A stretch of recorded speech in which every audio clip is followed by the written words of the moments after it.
In order to get my application into the Apple App Store, it needs to be an Xcode project. My Ionic app is not an Xcode project. In the past, there was really only one way to do that, and that was by using Cordova. But today I'm going to use Capacitor. Capacitor is a new framework or a technology from Ionic, which, interestingly enough, does not require Ionic. In fact, with one exception that I'm about to show, everything I do after that is not Ionic specific at all. So in order to use Capacitor, you have to have something built already. So I'm going to do that with Ionic Build, and I'm going to create a production build. Technically speaking, the -- prod option isn't required here. It's not really necessary for a React app. What I find, though, is that using Ionic Build -- prod doesn't hurt anything, and it keeps me from having to remember two different commands. In fact, in a little bit, I'll make this into an NPM script, and then I'll be able to forget about it forever. At this point, I have a built website, a complete web application inside of the build folder. I think I have Capacitor, but I'm not positive. Most Ionic apps include it now by default, but if you don't, here's how you do it.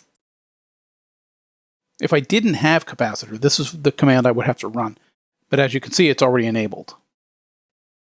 From this point forward, it doesn't matter if I'm using an Ionic app, a non-Ionic app.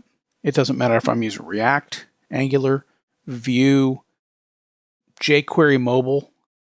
From this point forward, everything I do would apply exactly the same to all of those. The next thing, now that we have Capacitor, is to install the iOS platform, which will create an Xcode project for us automatically. And we do that with npx cap add iOS. And remember, npx is Node's way of executing a command that's not in your system's directory, but installed somewhere inside of your Node modules. And because Capacitor is installed locally, it's not on my normal command path. There's an error here, but I don't think it's relevant to what I'm doing right now, so I'll look into it later. But for now, let's go ahead and open it. So it's npx cap open iOS. And this will launch Xcode with the project. So I'm going to go ahead and build it with Command B. I'm curious to see if the Xcode select error that we're seeing at the command line is something I have to worry about, or if it's just a blip that I can deal with later. The build succeeded. So now let's see if we can run it, and if we do, we'll select. You can either select a real device or a simulated device. I'm good with the iPhone SE, so let's go ahead and see if we can run the application on there. And it seems to function just fine. If you look down at Xcode here, you can see our console. So any console.log messages that are happening, or any errors that are running, any errors that we encounter while we're running will appear here. So I should be able to use this just as we normally did.